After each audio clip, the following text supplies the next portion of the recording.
Lundi 15 mai, quelques minutes après l'allocution d'Emmanuel Macron, une dizaine d'individus sont venus scène prendre à la chocolaterie Trogneux, qui appartient au petit-neveu de la première dame, Brigitte Macron.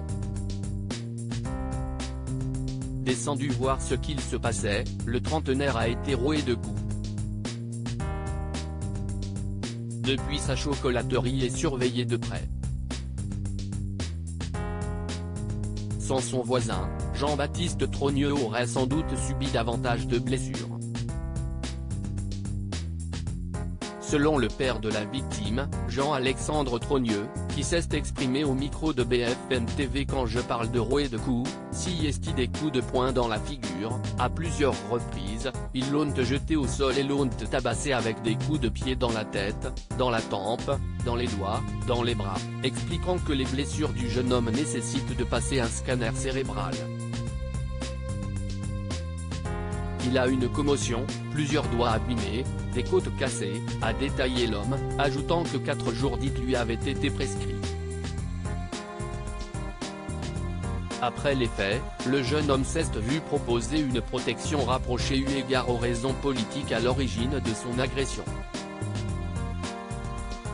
Selon nos confrères de BFM TV, Jean-Baptiste Trogneux a refusé cette protection.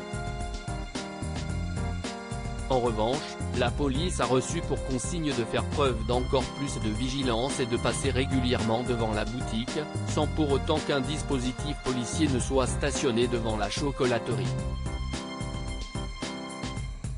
Interrogé sur le sujet, Emmanuel Macron a qualifié l'agression de son neveu par alliance d'intolérable, tandis que plusieurs responsables politiques ont dénoncé ces faits.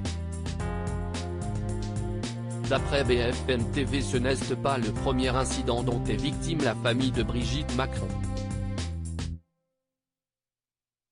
En effet, selon nos confrères, ces derniers sont la cible de crottes de chiens dans le courrier, enfumage dans un magasin, tags dans d'autres, vitrines fracassées, menaces de mort. La famille appelle donc à faire cesser l'amalgame entre un membre de la famille et la famille tout entière.